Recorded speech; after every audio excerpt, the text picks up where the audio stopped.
What's up guys? I hope you are doing well. I am Veer. Welcome to स्टडलर family. तो कैसे हो दोस्तों? मैं आशा करता हूँ शानदार तरीके से आप लोग अपनी लाइफ को एंजॉय कर रहे हो, अपनी सेहत, फैमिली और पढ़ाई का ध्यान काफी अच्छे से रख रहे हो।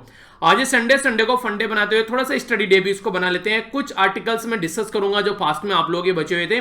तो ये जो आर्टिकल है काफी इंपॉर्टेंट है, या तो टाइम कम मिला या फिर किसी और रीजन की वजह से आर्टिकल आप लोगों के बच जाते हैं रेगुलर लेक्चर में, तो उनको हम लोग संडे में कवर कर लेते हैं। तो काफी इंपॉर्टेंट एक आर्टिकल है जो कि प्रीलिम्स के पॉइंट ऑफ से भी कई सारे फैक्ट आप लोगों को उस आर्टिकल में देखने को मिलेंगे, खासकर डेमोक्रेसी से रिलेटेड बात करेगा। तो काफी डिटेल में मैं उसको डिस्कस करने वाला हूं। इसके बाद में इंडिया चाइना रसिया का जो एंगल होगा हम लोग उसको समझेंगे। पर उससे पहले आप लोगों के सामने है यहाँ पर एक मोटिवेशनल थॉट आप लोग बोल सकते हैं, संडे थॉट आप लोग बोल सकते हैं, जो भी आप लोगों को सुटेबल लगे। बात की जा रही है कि कभी भी किसी से अटेंशन गेन करने की कोशिश मत करो, आप लोग रेस्पेक्ट गेन करने की कोशिश करो। अगर मैं आप लोगों को यहां पर बात बताऊं, अगर देखिए हमारी कंट्री के scientist APJ Abdul Kalam sir, उनका चेहरा कैसा था अगर आप लोग देखिए, नॉर्मली अगर देखिए तो आप लोग एकदम देखते ही बोलेंगे, अगर उनके सामने से उनकी जो आइडेंटिटी हटा दी जाए कि एक साइंटिस्ट है, कैसी पर्सनैलिटी है, तो नॉर्मली कोई इंसान जो है उनको सही नजर से नहीं देखता। ठीक है, अगर आप लोग वैसे देखकर चले उनको सोसाइटी के अंदर कि हाँ देखने में काला कलूटा सा छोटा सा आदमी, पर लेकिन जब उनके साथ में उनका जो काम वो जुड़ जाता है तो एक ऐसी रेस्पेक्ट निकल के आती है कि उसको किसी चीज के साथ में आप लोग कंपेयर नहीं कर सकते। वो एक ऐसी चीज होती है किसी चीज के साथ में आप लोग उसको कंपेयर नहीं कर सकते। तो इसीलिए हमेशा आप लोग रेस्पेक्ट गेन करने की कोशिश करें। अटेंशन जो होती है वो थोड़े से टाइम के लिए होती है। जैसे हीरो हीरोइन ने कभी बड़ी बड़ी गाड़ी लेकर आ गए, कभी किसी फॉर्म में, कभी कैसे, आप लोगों को थोड़ी देर के लिए उनकी अटेंशन मिल जाती है, पर क्या आप लोग उनकी रेस्पेक्ट कर पाते हैं? आप लोगों को अगर बोलूं कि एक साइड में एपीजे अब्दुल कलाम सर खड़े हैं, एक साइड में कोई भी हीरो खड़ा है, तो आप लोगों की कौन ज्यादा अटेंशन गेन, कौन ज्यादा रेस्पेक्ट गेन करेगा? तो respect gain APJ Abdul Kalam sir करेंगे। अटेंशन हो सकता है कि वो हीरो हीरोइन थोड़ी देर के लिए गेन कर ले। तो इसलिए जो रेस्पेक्ट होती है वो आप लोगों को, अगर चाहे उस इंसान को आप लोग देख भी नहीं रहे तो भी आप लोगों के दिल से निकल के आएगी। पर लेकिन अटेंशन वो तभी आप लोगों के लिए होगी जब आप लोगों के सामने होगा, कहीं आप लोगों ने टीवी में या फिर कहीं उसको देखा होगा, थोड़े टाइम के लिए वो होती है।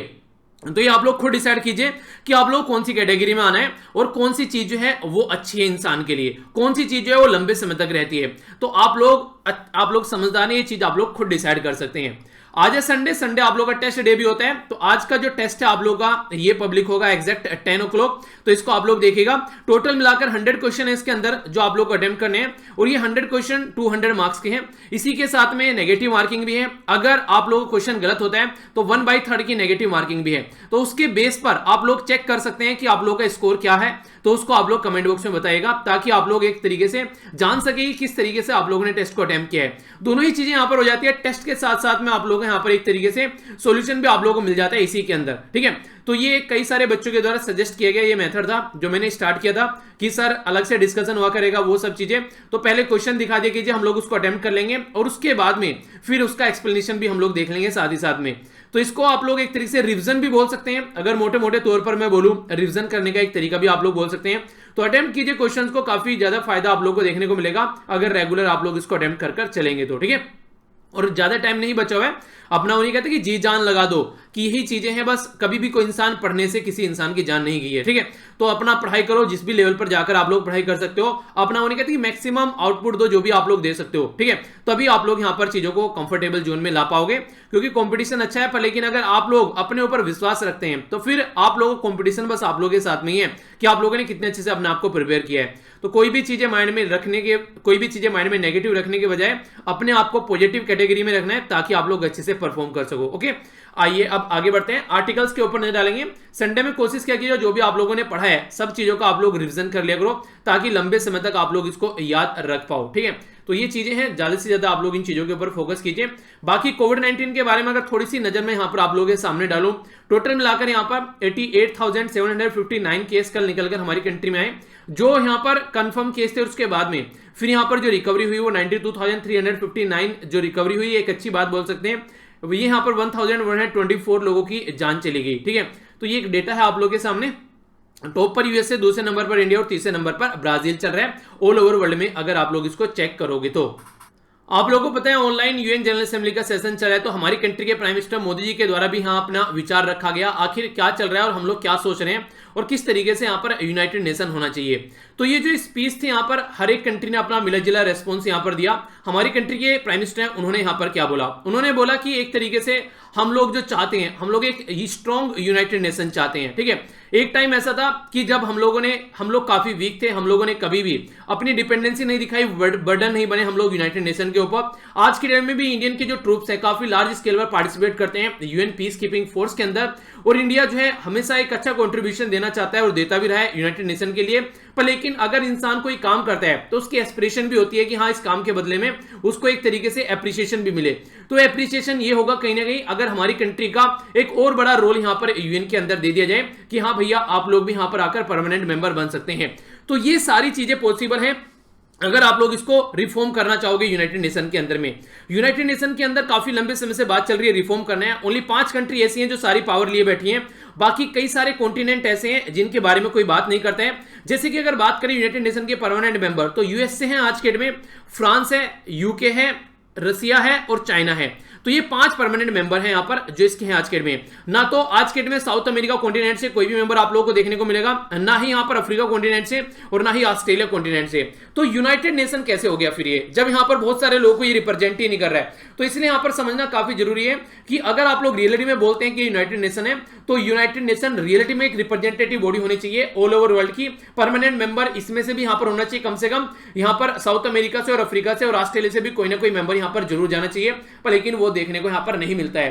तो आज रिफॉर्म की जरूरत है, उस टाइम पर बनाया गया था वर्ल्ड वॉर सेकंड के टाइम पर। उस टाइम पर ये लग रहा था कि हाँ, किस तरीके से लड़ाइयों को रोकना है, पर लेकिन आज के टाइम में इसकी रेस्पॉन्सिबिलिटीज जो ड्यूटीज हैं वो चेंज हो चुकी है कंप्लीटली। तो इसका पैटर्न भी चेंज होना चाहिए और ज्यादा इसमें अपडेट होने चाहिए।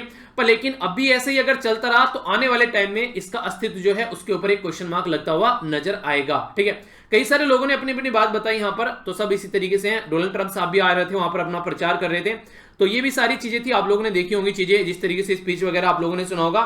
और काफी ये चीजें जो थी वो ट्विटर पर भी वायरल हो रही थी कि हाँ, क्या क्या चल रहा है यहाँ पर। ठीक है, इसी के साथ में एक छोटी सी और न्यूज है, ये भी फ्रंट पेज की न्यूज है जो आप लोगों के सामने। ये न्यूज है जो श्रीलंका के प्राइम मिनिस्टर आज के डेट में महिंदा राजपक्सा। ठीक है, तो ये जो है आज के डेट में इनको बोला गया है कि हमारी कंट्री की जो तमिल पीपल हैं उनको एक तरीके से एड्रेस करें, उनके साथ में बात करें। रीजन क्या है? रीजन ये है, जब श्रीलंका के अंदर ये पर्सनैलिटी थी, उस टाइम पर्सनैलिटी प्रेसिडेंट थे, उस टाइम पर श्रीलंकन लोगों के ऊपर काफी ज्यादा श्रीलंकन नहीं, बेसिकली तमिलियन लोगों के ऊपर अत्याचार किया गया जो श्रीलंका के अंदर रहते हैं। ठीक है, तो इसलिए यहां पर मोदी जी चाहते हैं कि इनके साथ में बात की जाए, इसलिए इनके द्वारा जनता के साथ में बात की जाए और जनता थोड़ा कंफर्टेबल फील करे और थोड़ी नॉर्मल सिचुएशन रहे। ठीक है, तो बेसिकली ये यहां पर बात इनके लिए बोली गई है। तो देखते हैं आगे चलकर हमारे और श्रीलंका के रिलेशन कैसे होते हैं। ठीक है, तो वो चीजें बाद में देखने को मिलेगी। एक शानदार, काफी प्यारा, काफी इंटरेस्टिंग आर्टिकल मैं आप लोगों के सामने स्टार्ट करने वाला हूं, जो कि रियलिटी में आप लोगों को बहुत कुछ सिखाकर जाने वाला है। यहां पर ये बात की जा रही है डेमोक्रेसी के बारे में। डेमोक्रेसी मतलब जनता का रूल। ठीक है, तो इसके बारे में बात की जा रही है। तो यहां पर एक पर्टिकुलर डे के बारे में इन्होंने बोला है कि यूनाइटेड नेशन के द्वारा डिक्लेयर किया गया 15 सितंबर इंटरनेशनल डे ऑफ डेमोक्रेसी। तो पहले आप लोग ये डे देखिए, क्योंकि मैंने आप लोगों को जो पीआईबी वाली वीडियो आती है उसमें मैंने डिस्कस भी किया था इस डे के बारे में, तो रिवीजन भी हो जाएगा जिन्होंने वहां पर देखा है। तो एक बार देख लीजिए यहां पर बात क्या की जा रही है। 15 सितंबर जो है यहां पर ये इंटरनेशनल डे ऑफ डेमोक्रेसी के रूप में सेलिब्रेट किया जाता है। बेसिकली यहां पर अवेयरनेस फैलाई जाती है डेमोक्रेसी के बारे में कि डेमोक्रेसी है क्या। और रियलिटी में अगर आप लोग डेमोक्रेसी के बारे में जानना चाहते हैं तो एक बड़ी ही प्यारी सी शानदार सी डेफिनेशन दी गई थी अब्राहम लिंकन जी के द्वारा, जो कि 16वें प्रेसिडेंट थे यूनाइटेड स्टेट ऑफ अमेरिका के। इनके द्वारा बोला गया था कि गवर्नमेंट ऑफ द पीपल, यानी कि जनता की गवर्नमेंट है, फॉर द पीपल जनता के लिए है, बाय द पीपल जनता के द्वारा है। जनता की गवर्नमेंट जनता के लिए, जनता के द्वारा, ये डेफिनेशन इनके द्वारा डेमोक्रेसी की दी गई थी। तो इसका मतलब ये है कि अगर member of parliament, member of legislative assembly, Hindi में बोलूं तो सांसद और विधायक, आप लोगों के नुमाइंदे हैं, आप लोगों के रिप्रेजेंटेटिव हैं, आप लोगों के एक तरीके से जो फेस हैं, जो डेमोक्रेसी के टेंपल पार्लियामेंट में जाकर बैठते हैं, आप लोगों को रिप्रेजेंट वो करते हैं। तो कहने का मतलब यहां पर ये डेमोक्रेसी जो होती है वो जनता की विश के ऊपर जो गवर्नमेंट बनाई जाती है उसको आप लोग बोलते हैं, जो कि जनता के फायदे के लिए गवर्नमेंट बनाई जा रही है। तो एक तरीके से जो जनता के फायदे के लिए बनाई जा रही है, तो ह्यूमन राइट यानी कि इंसानों के फायदे के बारे में बात करेगी, उनके प्रोटेक्शन के बारे में बात करेगी।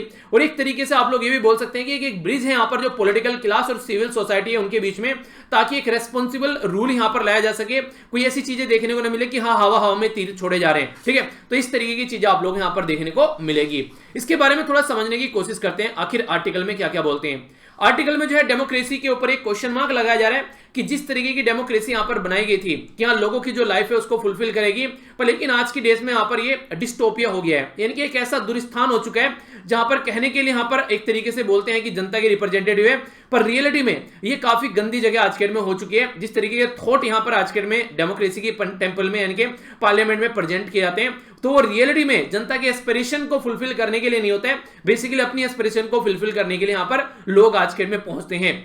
तो डेमोक्रेसी एक अपॉर्चुनिटी प्रोवाइड कराती थी नॉर्मली एक बेटर वर्ल्ड बनाने के लिए, पर लेकिन ऐसा कुछ लग नहीं रहा है कि एक डेमोक्रेसी जो है एक तरीके की डेमोक्रेसी रह गई है और वो एक तरीका बेटर वर्ल्ड यहां पर बना रही है। तो डेमोक्रेसी को रिव्यू करने की जरूरत है कि आज के डेट में क्या डेमोक्रेसी सही डायरेक्शन में चल रही है। तो डेमोक्रेसी के एक तरीके से सुटेबल क्राइटेरिया क्या क्या होने चाहिए उसको हम लोग को समझना पड़ेगा, ताकि डेमोक्रेसी को आप लोग रियलिटी में जान सके कि हाँ ये है भैया डेमोक्रेसी और ये हम लोगों को इंप्लीमेंट करनी चाहिए और इससे जनता का फायदा होगा। तो वो चीज हम लोग को अंडरस्टैंड करनी पड़ेगी। सबसे पहले अगर थोड़ा सा इंडिया के बारे में बात करें, वर्ल्ड लार्जेस्ट डेमोक्रेसी बोला जाता है। अगर world oldest democracy modern world में आप लोगों से कोई पूछा जाए तो वह United state of America. Largest democracy आज के डेट में देखने को मिलेगी तो वह इंडिया। ठीक है, मल्टी पार्टी सिस्टम आप लोगों को यहां पर नजर आएगा। ऐसा नहीं है कि हमारी कंट्री में चाइना की तरीके से एक ही पार्टी है, उसी में से चुन लो जिसको चुनना है, प्रेसिडेंट उसी का बनेगा। तो मल्टी पार्टी सिस्टम है हमारी कंट्री में। इलेक्शन आप लोगों को देखने को मिलते हैं। यूनिवर्सल सफ्रेज है हमारी कंट्री में, यानी कि अगर यहां पर हमारी एज जो है वो इलेक्शन कमीशन के जो रूल और रेगुलेशन है उसके हिसाब से है, तो हर एक पर्सन वोट डाल सकता है। कोई रिस्ट्रिक्शन नहीं है यहां पर क्या लड़का वोट डालेगा लड़की वोट नहीं डालेगी। ये फिर इसलिए इसके खासकर 18 साल से ऊपर के बाद में यहां पर क्या कि 60 साल से ऊपर के बुजुर्ग जो है वो वोट नहीं डालेंगे, ऐसा कुछ नहीं है। ठीक है, अगर आप लोग एक बार अपनी इस कैटेगरी में आ जाते हैं वोटिंग डालने के, तो आप लोगों के पास में फुल पावर यहां पर है। इसी के साथ में यहां पर गवर्नमेंट जो चेंज होती है वो इलेक्शन के बाद में आसानी से हो जाती है। आप लोगों को पता है यहां पर अगर बात करें 2004 के बाद में हमारी कंट्री में जो गवर्नमेंट आई वो यहां पर कांग्रेस की आई, उसके बाद में फिर आगे चलकर यहां पर ये कंटिन्यूस चलता रहा, तो यहां पर ये काफी लंबे समय तक चीजें चली। फिर यहां पर ये पार्टी जो रही कांग्रेस रही, उसके बाद में फिर बीजेपी आज के में पावर में है। तो ऐसा नहीं देखने को मिला जैसा अफ्रीका के कॉन्टिनेंट में काफी लार्ज स्केल पर देखने को मिलता है। अफ्रीका में कई सारी कंट्री आप लोग को ऐसी देखने को मिल जाती है जहां पर अगर एक बार कोई पावर में आ जाता है तो फिर वो उसको छोड़ने के लिए तैयार नहीं है। रीजन क्या है? रीजन ये है कि पावर का स्वाद वो चख लेते हैं, उनको लगता है कि यार अब तो बस पावर छोड़ के करना ही क्या है, और वो यहां पर पूरे इलेक्शन का जो प्रोसीजर है उसको भी कंट्रोल कर बैठ जाते हैं। तो ये नॉर्मली कहां पर देखने को मिलता है? जहां पर इंडिपेंडेंट प्रेस नहीं होगी, यानी कि जो प्रेस है वो अपना काम नहीं करेगी, मीडिया अपना काम नहीं करेगी, और जुडिशरी भी इंडिपेंडेंट नहीं होगी। वहां पर सिविल लिबर्टी के वो भी क्वेश्चन मार्क लगा हुआ नजर आएगा, इनका भी कोई जस्टिस नहीं करेगा। तो प्रॉपर जो कोर्ट ऑफ लॉ है एक तरीके से आप लोग बोल सकते हैं कि जो रूल और रेगुलेशन बनाई गई है उनको इंप्लीमेंट करने का कोई तरीका नहीं होता है, क्योंकि एक तरीके से रक्षक जो है वो भक्षक बन जाता है यहां पर, तब ये प्रॉब्लम देखने को मिलती है। पर लेकिन हमारी कंट्री में क्या है? हमारी कंट्री में सारी चीजें ये हैं डेमोक्रेसी को रिप्रेजेंट करने वाली कि हाँ भैया सारी चीजें प्रॉपर वे में चल रही हैं। लार्जेस्ट डेमोक्रेसी है, मल्टी पार्टी सिस्टम है, इलेक्शन जो होता है वो हैंडओवर हो जाता है पावर, जिसके बाद में जो भी यहाँ पर पावर में आता है, प्रेस और जुडिशरी भी यहाँ पर इंडिपेंडेंट मानी जाती है। इसी के साथ में सिविल लिबर्टी भी हमारी कंट्री में देखने को मिलती है। पर लेकिन रियलिटी में फिर भी क्या रियलिटी में हमारी डेमोक्रेसी परफॉर्म कर रही है जिस तरीके की डेमोक्रेसी होना चाहिए? आउटकम जो है वो फिर भी डिफर देखने को मिलेगा। ये बिल्कुल ऐसे ही है जैसे मैं आज के डेट में मान लीजिए आप लोगों को सबको पढ़ा रहा हूं, ठीक है, कुछ बच्चों का सिलेक्शन होता है, कुछ का नहीं होता है। रीजन क्या है? रीजन ये कुछ बच्चे ऐसे हैं जो प्रॉपर वे में लेक्चर को सुनते हैं, बैठकर अपने हाथ में कॉपी और पेन लेकर जो जो उनको इंपॉर्टेंट पॉइंट लगता है उसको नोट डाउन करते चले जाते हैं,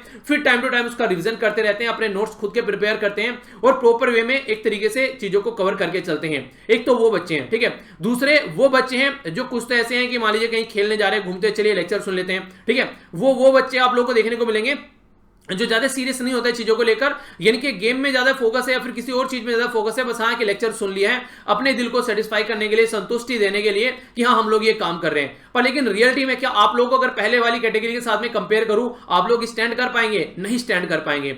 वो एक अलग तरीका है। कुछ सारे लोग, बहुत सारे ऐसे भी हैं जो किसी एग्जाम की तैयारी नहीं कर रहे हैं, तो फिर भी वो एक तरीके से अपने आप को अपडेट रखने के लिए लेक्चर सुन रहे हैं, तो वहां पर चीजें समझ में आती है। पर लेकिन अगर आप लोग किसी भी एग्जाम की आप लोग तैयारी करें तो आप लोगों को एक प्रॉपर फेज में आना पड़ेगा, डिसिप्लिन वे में अपनी पढ़ाई करनी पड़ेगी, तभी आप लोग चीजों को ढंग से आगे लेकर चल पाओगे। वरना अफरा तफरी में चीजें अगर ऐसे ही करते रहोगे तो दिन कैलेंडर में चेंज होते रहेंगे, आप लोगों की लाइफ में कोई चेंज नहीं होगा। तो इसलिए जरूरी है कि आप लोग चीजों को समझो। तो आउटकम जो है वो डिफर है, क्योंकि डेमोक्रेसी सारी एक जगह है, पर फिर भी डेमोक्रेसी के अंदर कुछ चेंज होगा। यानी कहने का मतलब यहां पर ये, अगर डेमोक्रेसी के बारे में बात करें तो कुछ तो प्रॉब्लम है ना, कि सब जगह बोलते हैं, चाइना भी बोलता है मैं भी डेमोक्रेटिक कंट्री हूं, पाकिस्तान भी बोलता है, इंडिया भी बोलता है, यूएसए भी बोलता है, इसी के साथ में यूके, फ्रांस, जर्मनी सब बोलते बोलते हैं डेमोक्रेसी है, पर लेकिन क्या सारी जगह जो डेमोक्रेसी है रिजल्ट एक जैसा निकल के आ रहा है? ऐसा तो नहीं है। यानी कि इसका मतलब ये होगा पढ़ तो सब रहे हैं, पर लेकिन कोई मन लगाकर पढ़ रहे हैं तो कोई बेमन पढ़ रहा है, तो पर लेकिन एक तरीके से रिजल्ट जो है वहां पर इस तरीके से डिफर होने स्टार्ट हो जाएंगे अगर बेमना इस तरीके से पढ़ा जाएगा। तो टॉप 10 जो कंट्री है आज के डे में, जिनको वेस्टर्न वर्ल्ड में अगर आप लोग बोले यूरोप के अंदर जो डेमोक्रेसी है वो टॉप 10 लेवल पर आप लोगों को वहां पर देखने को मिलेगी वर्ल्ड हैप्पीनेस रिपोर्ट के चलते। यानी कि अगर डेमोक्रेसी के बारे में बात करें, जो डेमोक्रेसी है यूनाइटेड नेशन के द्वारा जो वर्ल्ड हैप्पीनेस रिपोर्ट प्रस्तुत की जाती है उसमें टॉप 10 कंट्री के बारे में अगर आप लोग बात करते हैं तो टॉप 10 कंट्री यहां पर वेस्टर्न डेमोक्रेसी आप लोगों को देखने को मिलेगी। यानी कि जो वेस्टर्न वर्ल्ड में जो डेमोक्रेसी है इनके यूरोपियन कंट्री में मैक्सिमम आप लोगों को देखने को मिलेगी कि वो सबसे ज्यादा हैप्पी कंट्री की कैटेगरी में आती है। यूएसए वो भी अपने आप को बोलता है डेमोक्रेटिक कंट्री है, वो 20वें नंबर पर आता है। इंडिया वो भी बोलता है कि वो डेमोक्रेटिक कंट्री है, 144वें नंबर पर आता है 153 कंट्री में से। तो यहां पर सारी कंट्री अपने आप को बोल रही है कि डेमोक्रेटिक कंट्री है। फिर भैया खुश क्यों नहीं है आप लोग? ठीक है, ऐसा क्या चल रहा है लाइफ में कि आप लोग डेमोक्रेसी होते हुए भी खुश नहीं है? तो इसका मतलब है कि डेमोक्रेसी में कुछ ना कुछ प्रॉब्लम है अंदर, कि यहाँ एक ही जो डेमोक्रेसी तो बोल रहे हैं कि यहाँ डेमोक्रेसी है, वही डेमोक्रेसी यूएसए बोल रहा है वो 20वें नंबर पर है, वही डेमोक्रेसी इंडिया बोल रहा है 144वें नंबर पर है।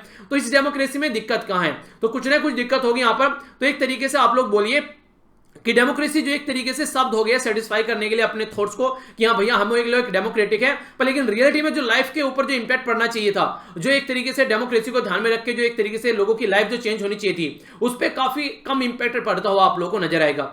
अगर बात करें 1947 की, नेहरू जी के द्वारा यहां पर बोला गया था कि जो गोल है इंडिपेंडेंट अगर हम लोग आज के में हो रहे हैं, एक ऐसा इंस्टीट्यूशन क्रिएट करने की जरूरत है जो कि जस्टिस करे और फुलफिलनेस ऑफ लाइफ करे, यानी कि हर एक इंसान जो है उसको जस्टिस मिले, चाहे वो किसी भी तरीके का जस्टिस क्यों ना हो। इकोनॉमिक जस्टिस की बात करें, सोशल जस्टिस की बात करें, जुडिशरी वाला जो जस्टिस होता है उसकी बात कर लीजिए, तो हर एक जस्टिस के बारे में यहां पर बात की गई थी।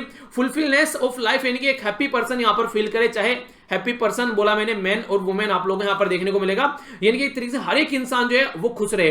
तो ये बेसिक पर्पज यहां पर रखा गया था, पर लेकिन जैसा यहां पर सोचा गया वैसा देखने को नहीं मिल रहा है। ये बातें बस किताबों में अच्छी लगती हैं, रियलिटी में ग्राउंड लेवल पर जिसका इंपैक्ट पड़ना चाहिए था वो ऐसा आप लोगों को इंपैक्ट देखता हुआ इसका नजर नहीं आएगा। सब लोगों के लिए इसका मीनिंग आप लोगों को अलग अलग यहां पर देखने को मिलेगा अगर रियलिटी में ग्राउंड लेवल पर इसका इंप्लीमेंटेशन देखोगे तो।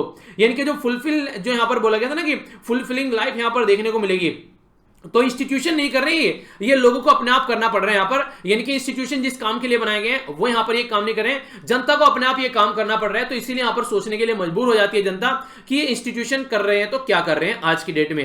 यूएसए के अंदर अगर आज के डेट में आप लोग बात करते हैं तो जो डेमोक्रेसी आप लोगों को देखने को मिलती है, जो कंडीशन देखने को मिलती है, ये सारी सिचुएशन आसानी से नहीं मिले। यहां पर ब्लैक मूवमेंट चला, यानी कि व्हाइट और ब्लैक के बीच में काफी बड़ा कॉन्फ्लिक्ट चला। हमारी कंट्री की एक अच्छी बात आप लोग ये देखिए, 1947 में हमारी कंट्री आजाद हुई और तभी हमारी कंट्री को यूनिवर्सल सफरेज मिल गया, यानी कि हमारी कंट्री में जिनको वोटिंग मिलनी चाहिए सबको दी गई, जिनको यहाँ पर हकदार थे यहाँ पर, ठीक है। पर लेकिन ऐसा यूएसए में नहीं हुआ। यूएसए में इसके अपोजिट काम चल रहा था, महिलाओं को लड़कर अपना हक वहां पर लेना पड़ा, उनको जो वोटिंग राइट मिला, ये सारी चीजें मिली, एक प्रॉपर स्थान मिला सोसाइटी के अंदर, उनको लड़कर अपना स्थान लेना पड़ा। हमारी कंट्री में सभी लड़ रहे थे, पर यहां पर वुमेन अलग से लड़ रही थी, ठीक है। इसी के साथ में सेक्सुअल लिबर्टी के बारे में बात करें तो इसमें भी कई बार आप लोग कई सारी प्रॉब्लम देखने को मिलेगी सोसाइटी के अंदर में, कि अगर आप लोग लड़की हैं तो कई सारे प्रतिबंध आप लोगों के ऊपर लगा दिए जाते हैं, अगर आप लोग लड़का है तो सारी छूट आप लोगों को मिल जाती है। यानी कि अगर आप लोग का सेक्स चेंज होता है, लड़के से लड़की में, आप लोग लड़की से लड़के में कन्वर्ट होते हो, तो इतना सा चीजें होते ही आप लोगों को बहुत सारे प्रिविलेज मिल जाते हैं। लड़का जो है वो कुछ भी पहनकर बाहर घूम सकता है किसी भी टाइम, उसके ऊपर कोई क्वेश्चन मार्क नहीं है। लड़की के ऊपर कई सारे क्वेश्चन मार्क लग जाते हैं कि ऐसा करेगी, ठीक है। लड़की कितनी भी पढ़ ले उसको बोला जाता है कि तुम यही लिमिटेड एक काम कर सकते हो। लड़का जरा सा पढ़ ले तो उसको जाता है कुछ ना कुछ तो अच्छा कर ले यार, ऐसा नहीं है कि तू ये काम इस तरीके से करेगा। इनके लड़की के लिए पहले से ही डिफाइन एक क्राइटेरिया और लड़के के लिए पहले से डिफाइन एक क्राइटेरिया है कि लड़का होगा तो बस सही होगा, ठीक है। लड़की को ये मनाता है कि अगर कोई लड़का रोने लग जाए तो ये बोलते हैं कि लड़का कमजोर है, रो रहा है यार, ठीक है। अगर लड़की रो रही है तो हाँ, लड़कियों को तो फितरत होती है रोने की। तो ये ऐसे ऐसे स्टीरियोटाइप थिंकिंग यहां पर हम लोगों ने लड़कियों के साथ में कनेक्ट कर रखी है, जिसकी वजह से एक सेक्सुअल जो लिबर्टी होती है वो भी आप लोगों को यहां पर एक तरीके से खतरे में पड़ी हुई नजर आती है। और इसी में हमारी में जो सस्टेनेबल डेवलपमेंट गोल है वो बात करते हैं जेंडर इक्वलिटी के बारे में। 5वां गोल यहां पर बात करता है जेंडर इक्वलिटी के बारे में, कि जेंडर की इक्वलिटी होनी चाहिए, चाहे एजुकेशन के बारे में बात करें, चाहे हेल्थ के बारे में बात करें, ये सबको इक्वल यहां पर मिलनी चाहिए। तभी हम लोग एक सोसाइटी को एक सस्टेनेबल सोसाइटी बना पाएंगे। अगर इस तरीके का डिफरेंस देखने को मिलेगा तो फिर चीजें आप लोग अचीव नहीं कर पाएंगे। तो ये मैं नहीं बोल रहा हूं, ये यहां पर यूएसए की आप लोग एक कंडीशन बोल सकते हैं जहां पर चेंज होकर सिचुएशन आप लोगों को देखने को मिली। ये जो मूवमेंट यहां पर चलाए गए थे, इनका आउटकम अगर आप लोग देखोगे वो यूएसए की गवर्नमेंट के द्वारा सपोर्ट नहीं किया गया, जनता के द्वारा लड़कर अपना हक लिया गया, तब जाकर इनको ये हक मिला है। गवर्नमेंट से कोई सपोर्ट नहीं मिला। यानी कि कहने का मतलब ये, अगर आप लोगों को कुछ चाहिए तो आप लोगों को अपनी लड़ाई खुद लड़नी पड़ेगी। सामने वाला जो गवर्नमेंट बैठा हुआ है उसको बस अपने मजे से मतलब है, एक बार वो पावर में आ गया तो फिर आप लोगों की नहीं सुनेगा, फिर उसके कान जो है वो बंद हो जाते हैं। वो बस तब तक सुनता है जब तक उसको वोट चाहिए।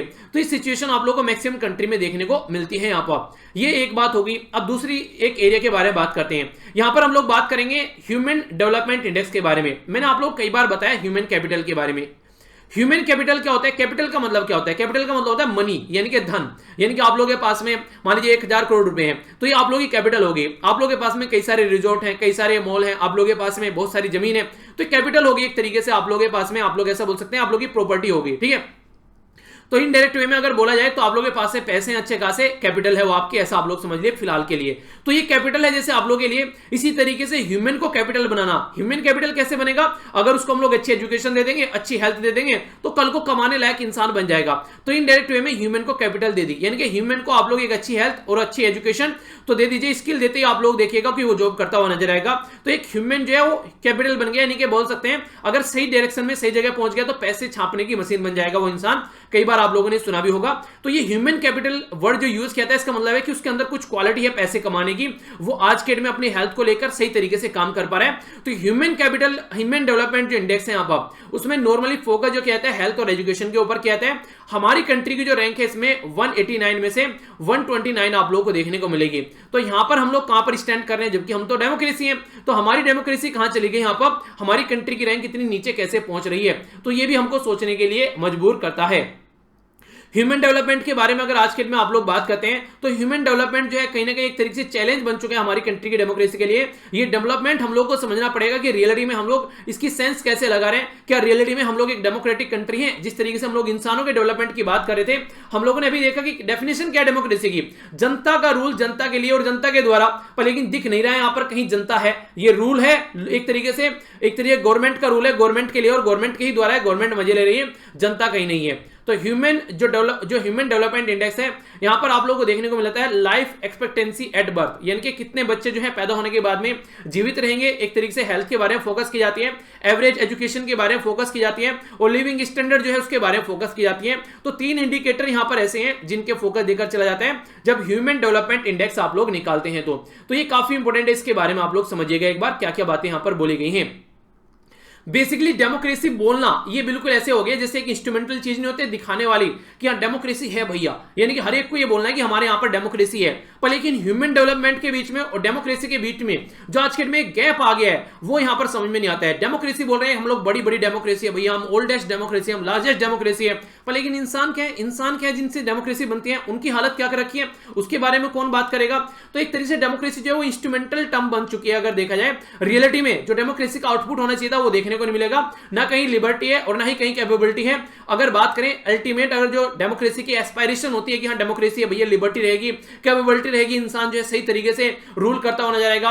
डेमोक्रेसी की फॉर्म में ऑथोरिटेरियनिज्म आप लोगों को यहां पर देखने को मिलता है, जो कि रियलिटी में ऑथोरिटेरियनिज्म यहां पर आप लोगों को देखने को मिलता है। उसमें डेमोक्रेसी जो आज के में हम लोग डेमोक्रेसी में कंडीशन बोल रही है वहां पर देखने को मिलती है। यानी कि एक ऑथोरिटी के हाथ में पावर रहती है, जैसे किम जोंग उन, वो बोलेंगे मेरे जैसे बाल कटाओ तो आप लोग कटाने पड़ेंगे, वो बोलेंगे मैं हंस रहा हूं तो हंसो तो आप लोग को हंसना पड़ेगा, वो बोलेंगे मैं रो रहा हूं तो आप लोग भी रो। आप लोगों की लाइफ में भी दुखी होनी चाहिए जब मेरी लाइफ में दुख है। तो ये होता है एक अथॉरिटेरियन रूल। कहीं ना कहीं ऐसा ही यहां पर देखने को मिल रहा है आज के डेट में। कहने के नाम की बस डेमोक्रेसी यहां पर रह गई है, गवर्नेंस जो होनी चाहिए नॉर्मली वो देखने को नहीं मिलता है। एक अलग ही माहौल बना हुआ है डेमोक्रेसी को लेकर। तो पीपल जो है जो डेमोक्रेसी आज के डेट में आप लोगों को देखने को मिल रही है वो बेसिकली बोलते हैं कि एक अच्छी गवर्नेंस यहां पर देखने को मिले, तब यहां पर डेमोक्रेसी एक अडेप्टेटिव फॉर्मेल में यहां पर आप लोगों को देखने को मिलेगी हाँ भैया डेमोक्रेसी है। पर लेकिन रिचुअल के नाम पर डेमोक्रेसी आज के डेट में देखने को मिलती है कि एक रिचुअलिस्टिक डेमोक्रेसी यहां पर बन गई है। जो प्रोसीजर है रियलिटी जो fulfilling life for the Indians थी, जो गोल यहां पर रखा गया था स्टार्टिंग में डेमोक्रेसी को एस्टेब्लिश करते हुए, वो यहां पर देखने को मिला। उसके लिए भी एक उदाहरण देने की कोशिश कर रहे राइटर यहां पर बोले कि 1950 में जब अमेंडमेंट किया गया, first amendment to the constitution, directive principle state policy से रिलेटेड भी। तो उस टाइम पर फोकस क्या रहता था कि भैया एजुकेशन को अच्छा करेंगे, हेल्थ को अच्छा करेंगे, ठीक है, जो चीजें गलत हो रखी है उनको सुधारने की कोशिश करेंगे। पर आज की डेट में ऐसा नहीं देखने को मिलता है। कल का अगर आप लोगों को लेक्चर याद होगा, मैंने दिखाया था कि बिल पास किए गए हमारी कंट्री की पार्लियामेंट में, तो वो बेसिकली एक तरीका था कि हाँ दिखाने के लिए हम लोग कुछ काम कर रहे हैं, इतने बिल पास करा कर ले गए, पर क्या रियलिटी में उनके ऊपर डिबेट और डिस्कशन किया गया? फार्म बिल के बारे में बात कर लीजिए, लेबर्स लॉ के बारे में बात कर लीजिए, कहां कहां उनके ऊपर डिस्कशन किया जा रहा है। क्या आप लोगों को पता है कि कितना डिस्कशन उनके ऊपर हो रहा है? आप लोगों ने सुना है लोकसभा टीवी, राज्यसभा टीवी पर कहीं आप लोग कुछ देखने को मिल रहा है प्रॉपर डिस्कशन? एक दूसरे का गला पकड़ते हुए, एक दूसरे के कपड़े फाड़ते हुए, ये तो चीजें आप लोगों को देखने को मिलेगी।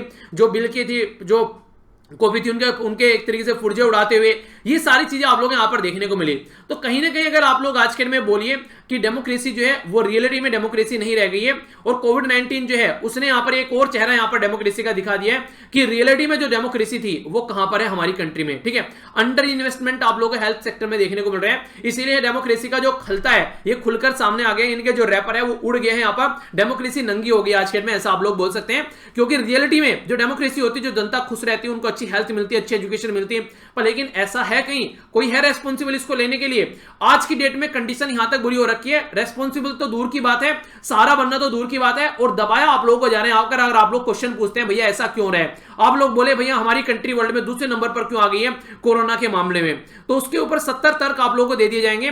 पर लेकिन ये 70 तर्क को अगर आप लोग मिलाकर देखोगे, कोई भी तर्क आप लोगों को वैलिड देखने को नहीं मिलेगा जो यहां पर कोरोना वायरस को रोक पाता। यानी कि कोरोना वायरस को नहीं रोक पाया, बड़े बड़े स्टेप उठाए गए, पर लेकिन रियलिटी में क्या है वो समझ में आना पड़ेगा। पहले आंध्र प्रदेश में एक छोटा सा उदाहरण मैं आप लोगों को देता हूं। हम लोग बोलते हैं ना हमारी कंट्री में डेमोक्रेसी है, आंध्र प्रदेश में एक हॉस्पिटल था, वहां पर जो डॉक्टर्स थे उनकी मीटिंग हो रही थी, तो उस मीटिंग में एक डॉक्टर ने अपना विचार रखा, बोला कि हमारे राज्य में या मेरे एरिया में जहां पर ये डॉक्टर है, प्राइमरी हेल्थ केयर सेंटर के अंदर में आज के में एनफ बेड नहीं है। उसके द्वारा बंदे के द्वारा बस एक छोटी सी बात यहां पर बोली गई, यानी कि इसके द्वारा बोला गया कि भैया यहां पर ऐसी चीजें हैं, यहां पर ज्यादा बेड नहीं है, इनकी फैसिलिटी जो काफी कम है। ये पब्लिक ये मीटिंग में, रिव्यू मीटिंग में इसके द्वारा ये बात रखी गई। उनकी लाइफ को थ्रेट करने के उनके पास में मैसेज आने लगे, कॉल आने लगी कि तुमने गवर्नमेंट के खिलाफ कैसे बोल दिया, तुम गवर्नमेंट के डॉक्टर हो, ऐसा कैसे तुम आवाज उठा सकते हो। यानी ये कहने का मतलब यहां पर ये गवर्नमेंट ना होके अंडरवर्ल्ड का डॉन हो गया है। आज के में इसके खिलाफ कोई बोलेगा तो ये कंडीशन आप लोगों को देखने को मिलेगी।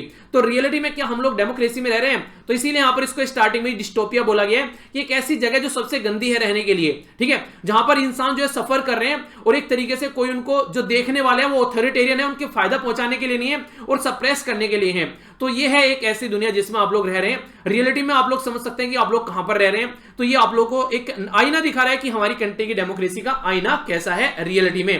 प्रेस के बारे में बात कर लीजिए, इंडिपेंडेंटली काम नहीं करते, जनता तक जो इन्फॉर्मेशन पहुंचाने वाली होती है वो इन्फॉर्मेशन जनता तक नहीं पहुंच पाती है। फालतू के गुणगान गाए जाते हैं, बिना किसी बात के लिए अपने आप को बिजी रखा जाता है और जनता को भी बिजी रखा जाता है। चिल्लाते हैं एक दूसरे के ऊपर। जब आप लोगों ने डिबेट्स में देखा होगा, नॉर्मली क्या होता है, एक बात रखी जाती है जनता को समझाने के लिए। तो इंसान के अंदर का अगर आज के में एक बोले ना कि यहाँ एक इंटेलेक्चुअल इंसान हुआ करता था, चीजों को समझा करता था, एक डिबेट डिस्कशन आया करता था जिसको शांति में समझकर उसका सोल्यूशन निकालने की कोशिश की जाती थी, क्रिटिकल क्रिटिसिज्म किया जाता था। ऐसा नहीं है बस चिल्लाते हैं बैठकर। आप लोगों ने अगर देखा होगा, एक आर टीवी करके यानी कि रिपब्लिक टीवी है, कभी इंटरटेनमेंट, आप न्यूज के लिए नहीं, कभी इंटरटेनमेंट आप लोगों को करना है तो उसके ऊपर जाइएगा, आप लोगों को भरपूर इंटरटेनमेंट मिलेगा। इतना तो सास बहू की लड़ाई में नहीं मिलता आप लोगों को जितना यहां पर देखने को मिलेगा। तो ये ऐसी चीजें हैं कि कहीं ना कहीं जनता का जो माइंड है वो वॉश किया जा रहा है, ये फालतू की चीजें दिखा दिखाकर कभी उनके माइंड में कुछ ढंग की चीजें आ जाए और चीजों को समझना स्टार्ट कर दें। तो ये यहां पर समझाने की कोशिश की गई है। ये कुछ एक्स्ट्रा पॉइंट है, ये आर्टिकल में नहीं है, ये एक्स्ट्रा है आप लोगों के लिए। यहां पर बोला जा रहा है कि अगर एक और इंडेक्स के बारे में बात करें, इसको बोलते हैं यहां पर इसको बोलते हैं डेमोक्रेसी इंडेक्स, ठीक है ना। तो यहां पर ये इकोनॉमिक इंटेलिजेंस यूनिट है जिसके द्वारा ये प्रस्तुत किया जाता है। आप लोग एक बात ध्यान रखिएगा, जैसे मैंने कई जगह कई सारी बातें आप लोगों को बताई, कई बार आप लोगों से क्वेश्चन डायरेक्ट पूछ लिया जाएगा। जैसे इंटरनेशनल डेमोक्रेसी डे तो यूनाइटेड नेशन के द्वारा डिक्लेयर किया जाता है। नेक्स्ट हम लोगों ने यहां पर बात की यूएन वर्ल्ड हैप्पीनेस रिपोर्ट के बारे में, तो ये यूनाइटेड नेशन की रिपोर्ट है, इसके द्वारा प्रस्तुत की जाती है, ठीक है। इस तरीके से कई सारे क्वेश्चन आप लोगों से बन जाते हैं। इसी तरीके से आप लोग यहां देखिए, यहां पर हम लोगों ने बात की यूएन के द्वारा जो ह्यूमन डेवलपमेंट इंडेक्स आता है, तो ये कई बार इंडेक्स आप लोगों से पूछ ले जाएंगे और डायरेक्ट क्वेश्चन आप लोगों से बन जाता है कि हाँ ये क्या है, किसके द्वारा प्रस्तुत किया जाता है। तो इसके बारे में आप लोगों के माइंड में क्लैरिटी रहनी चाहिए, ठीक है। तो वही बातें बोल रहा हूं। तो यहां पर हम लोग बात करें किसके बारे में, इकोनॉमिक इंटेलिजेंस यूनिट जो कि डेमोक्रेसी इंडेक्स तैयार करती है, उसके द्वारा भी कई सारी बातें बोली गई हैं। सिविल लिबर्टी के बारे में बात करें, प्रेस फ्रीडम, प्रोटेस्ट जो होता है, अनरिस्ट्रिक्टेड एक्सेस जो होती है इंटरनेट की, तो ये सारी चीजें जो बेसिकली बोली जाती है, independently judiciary, religious tolerance, equal treatment to all citizen, तो हमारी कंट्री की जो रैंक है वो यहां पर और कम हो गई है। 2010 से 10 पायदान और नीचे गिनकर हम लोग 51 पर आ गए 2019 में, ऐसा आप लोगों को देखने को मिलेगा। जो पॉलिटिकल कल्चर, ये 5 इंडिकेटर इन्होंने दे रखे हैं जिसके ऊपर ये इंडेक्स तैयार करते हैं अपना। तो पांचों के पांचों इंडिकेटर में हमारी कंट्री की जो हालत है वो खस्ता चल रही है आज के डेट में। हमारी कंट्री आज के डेट में डेमोक्रेसी इंडेक्स में काफी लो लेवल पर आप लोगों को देखने को मिल रही है। फ्री एंड फेयर इलेक्शन के बारे में बात करें, यूनिवर्सल सफरेज के बारे में बात करें, इक्वल कंपेन अपॉर्चुनिटी के बारे में बात करें, तो यहां पर भी आप लोग क्वेश्चन मार्क देखने को मिल जाएगा। यानी कि कहने का मतलब यहां पर ये कोई भी चीज है वो ढंग से नहीं हो रही है। अगर कंपेन के बारे में बात करें तो यहां पर भी आप लोगों ने लास्ट इलेक्शन में भी सुना होगा, कई सारे क्वेश्चन मार्क लगाए जा रहे थे अलग अलग चीजों को लेकर। इसी के साथ में गवर्नेंस के बारे में बात करें तो रिप्रेजेंटेटिव जो होते हैं वो अपने हिसाब से काम करते हैं। कहीं ना कहीं एक तरीके से जो डेमोक्रेटिक कंट्री होती है डिबेट और डिस्कशन वाली, वो चीजें आप लोगों को देखने को नहीं मिलते हैं। तो ये सारे पॉइंट यहां पर दिखाते हैं कि कहां पर क्या क्या चीजें चल रही हैं। अगर बात करें यहां पर ये ऑल ओवर जो यहां पर इंडेक्स तैयार किया है, तो इलेक्टोरल प्लुरलिज्म, इसी के साथ में governance, political participation, political culture, next यहां पर सिविल लिबर्टीज, तो इसके बेस पर यहां पर ये इंडेक्स तैयार किया है और ये वैल्यू आप लोग यहां पर देखने को मिल रही है। तो नेशन बेटर देन इंडिया आप लोगों को देखने को मिलेंगे और नेशन वर्सेस देन इंडिया यानी कि हमारे से जो नीचे लेवल पर है वो आप लोगों के सामने। सबसे टॉप पर यहां पर आइसलैंड, स्वीडन और इसी के साथ में न्यूजीलैंड देखने को मिलेगा। नॉर्थ कोरिया सबसे वर्स्ट कंडीशन में है, सबसे बॉटम में यहां पर आप लोगों को नॉर्थ कोरिया नजर आएगा। एक और यहां पर थोड़ा सा यहां पर बात कर लेते हैं। अगर बात करें यहां पर कि वर्ल्ड में जो फ्री डेमोक्रेसी के बारे में बात करते हैं, तो यहां पर बात करें अगर freedom in the world 2020 report के हिसाब से हमारी कंट्री की पोजीशन जो है वो 83 है। 83 मतलब तुमीर, लिसेते, इसी के साथ में सेनेगल जो सबसे लो लेवल की कंट्री है, ये अफ्रीका के अंदर आप लोगों को देखने को मिलेगी। इनके साथ में हमारी कंट्री है जब फ्रीडम इंडेक्स के बारे में बात करते हैं। रीजन क्या है, हमारी कंट्री में दुनिया भर के, हमारी कंट्री को कैपिटल बोला गया इंटरनेट शटडाउन के लिए। दुनिया भर के इंटरनेट शटडाउन हमारी कंट्री में देखने को मिले, जो सिचुएशन आप लोग यहां पर समझ सकते हैं। अगर फ्री के स्कोर के बारे में आप लोग बात करें फ्री कैटेगरी में, तो टुनीशिया जो है लोअर स्कोर है हमारी कंट्री से ओनली, बाकी सारी कंट्री हमसे ऊपर है। यानी कि आप लोग बोल सकते हैं कि वर्स्ट कंडीशन में हमारी कंट्री आप लोगों को देखने को मिल रही है, अगर इसको भी आप लोग काउंट करके चलते हैं तो ये था आर्टिकल जिसमें दुनिया भर की चीजें मैंने इकट्ठी कर एक साथ में आप लोगों के साथ में डिस्कस करी। आई होप कि आप लोगों ने कुछ नया जरूर सीखा होगा। नया सीखा है यस या फिर नो, आप लोग बता सकते हैं। नहीं सीखा है तो सॉरी, अगर सीखा है तो अच्छी बात है। चलिए जो भी है कुछ ना कुछ तो सीखा होगा जरूर। अगर फिर भी कोई डाउट रहता है कमेंट बॉक्स में आप लोग जरूर लिखिएगा। नेक्स्ट जो आर्टिकल है यहाँ पर आप लोगों के सामने, यहाँ पर ये इंडिया और रसिया और चाइना के एंगल को समझाने की कोशिश आप लोगों के सामने यहाँ पर कर रहे हैं।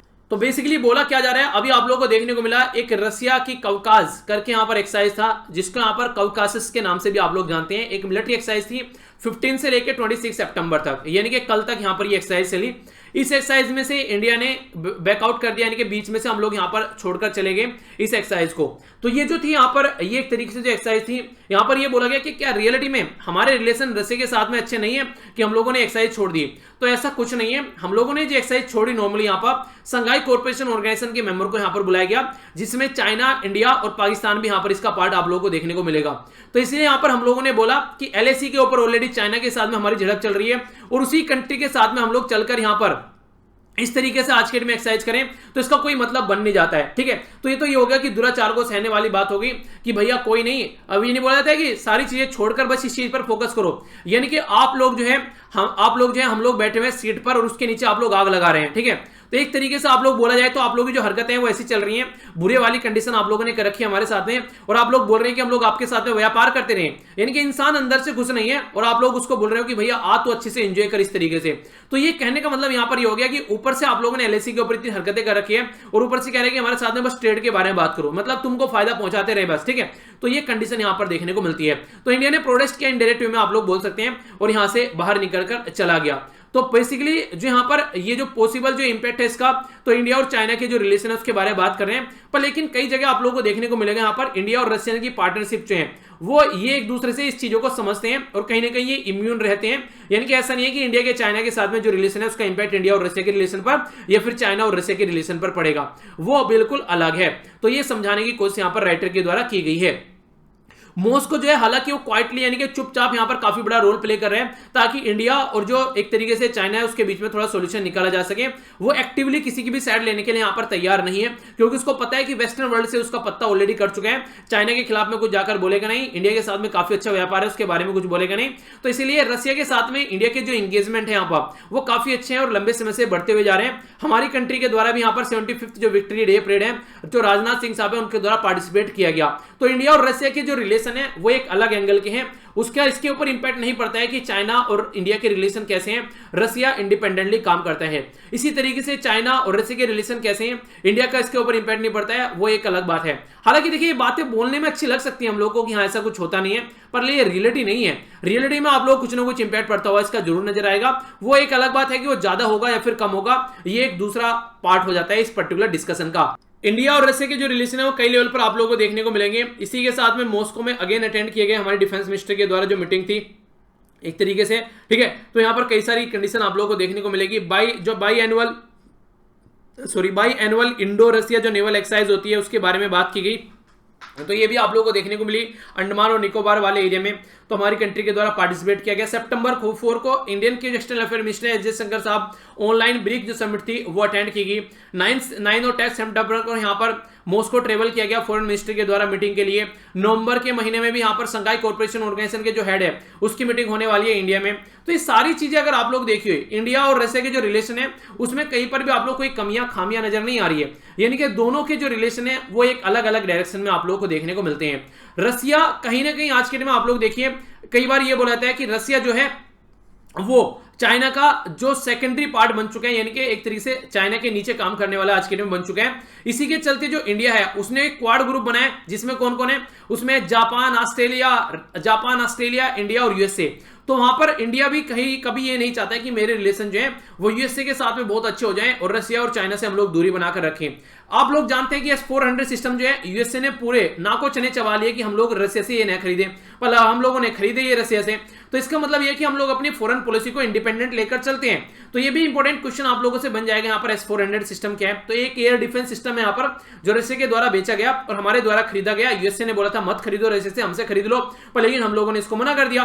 तो इसका मतलब ये है कि ये कहीं ना कहीं हम लोग अपने डिसीजन जो है वो इंडिपेंडेंट लेते हैं, किसी के ऊपर डिपेंडेंसी नहीं है। हम लोग नहीं चाहते कल को हम लोग एक तरीके से यूएसए के सबऑर्डिनेट बन जाए, बिना यूएसए की इच्छा के बगैर हम लोग कुछ ना कर पाए, जिस तरीके से आज में रशिया के ऊपर चाइना का काफी ज्यादा इंपैक्ट देखने को मिलता है। तो इसीलिए यहां पर बैलेंस बनाना काफी ज्यादा जरूरी है। जब क्लोजर टाई देखने को मिलती है चाइना और रशिया की, ठीक है, तो एक रीजनल चेंज होता हुआ ऑर्डर आप लोगों को नजर आता है। इंडिया जो है आज के में कहीं ना कहीं यूएसए के पास आ रहा है और बोलता है लाइक माइंडेड कंट्री एक साथ में लाओ ताकि चाइना को मैनेज किया जा सके, क्योंकि चाइना बुरी हरकतें देखने को मिलती है। इंडिया और रशिया के कोऑपरेशन आप लोगों को देखने को मिलेंगे, ठीक है। रशिया अगर बात करें यहाँ पर, रशिया जो सपोर्ट करता है चेंजिंग जो एशिया नेचर है। देखिए आप लोग समझने की कोशिश करिए, चाइना जो है आज के डेट में अगर बोले, इंडिया जो है मल्टीलेटरलिज्म वर्ल्ड के बारे में बात करता है, यानी कि हर एक कंट्री एक लीडर की तरीके से यहाँ पर आज के डेट में देखना चाहिए। यानी कि जैसे रशिया हुआ करता था एक टाइम पर, यूएसए हुआ करता था जिसको आप लोग रशिया या फिर आप लोग यूएसआर बोलिए और यूएसए हो गया। कोल्ड वॉर चल रहा था उस टाइम पर, दो ही लीडर देखने को मिलते थे। तो वो चीजें सही नहीं है। आज के डेट में एक मल्टीलेटरलिज्म वर्ल्ड यहाँ पर होना चाहिए, हर एक कंट्री की एक पोजीशन होनी चाहिए। ऐसा नहीं है कि बस कल को चलकर यहां पर यूएसए चला जाए तो चाइना सबके ऊपर अपनी दादागिरी दिखा रहा है, तो वो चीजें सही नहीं है। तो यहां पर इंडिया बोलता है, जैसे यहां पर बात करें, अगर बात करें इंडिया के बारे में, तो इंडिया बोलता है कि मल्टीलिजल वर्ल्ड होना चाहिए। एशिया में भी कई सारे पावरफुल कंट्री हो सकते हैं, ऐसा नहीं कि चाइना एक पावरफुल कंट्री रहेगा। चाइना को ये चीजें एक्सेप्ट नहीं होती है। चाइना बोलता है कि वर्ल्ड एशिया में तो एशिया, वर्ल्ड में भी मैं ही रहूंगा। और इंडिया जो है उसकी हेजेमनी को कहीं ना कहीं यहाँ पर क्वेश्चन मार्क लगाता रहता है। तो इसलिए इंडिया जो है उसके लिए अच्छा नहीं है, एक तरीके से चाइना के लिए, ऐसा आप लोग समझ सकते हैं, ठीक है। और यूएसए की जो पॉलिसी है रशिया के लेकर वो भी अच्छी नहीं है। तो कहीं ना कहीं एक ऐसा माहौल बन जाता है कि रशिया और चाइना जो है वो एक दूसरे के करीब आते हुए नजर आते हैं। तो ग्लोबल ऑर्डर जो है काफी डिफिकल्ट बनाते हैं एक तरीके से रशिया और इंडिया के लिए कि एक दूसरे के साथ में रह सके, क्योंकि रशिया की डिपेंडेंसी चाइना के ऊपर होगी तो चाइना के बिना रशिया नहीं रह पाएगा। और इंडिया जो है वो चाइना के साथ में अच्छे रिलेशन नहीं है, तो कहीं ना कहीं एक तरीके से रिलेशन जो है वो इन्फ्लुएंस होते हैं कंप्लीटली। आप लोग इनको नहीं बोल सकते कि कोई इंपैक्ट नहीं पड़ेगा। अब बात यह है घुमा फिराकर कैसे आप लोग इनमें बैलेंस बनाकर चल सकते हैं ताकि दोनों के जो रिलेशन है उसमें कोई नेगेटिव इंपैक्ट न पड़े, ठीक है। कैसे आप लोग एक अच्छी पॉलिसीज लेकर चल सकते हैं, तो ये समझाने की कोशिश यहां पर इस आर्टिकल में की गई है, ठीक है। तो ये था टोटल आज का डिस्कशन। आई होप कि आप लोगों ने एंजॉय किया होगा। नेक्स्ट जो आप लोगों का ये आएगा, आप लोगों का टेस्ट एग्जैक्ट 10 बजे। तो all the best to all of you, अच्छे से टेस्ट को अटेम्प्ट कीजिएगा और अपना स्कोर जरूर लिखा कीजिए ताकि मुझे भी आइडिया लगता रहे कि कैसे आप लोगों की प्रिपरेशन चल रही है। तो बड़ों को नमस्ते, छोटों को प्यार, छोटी सी लाइफ एंजॉय करें यार। मिलता हूं नेक्स्ट लेक्चर में, तब तक के लिए जय हिंद।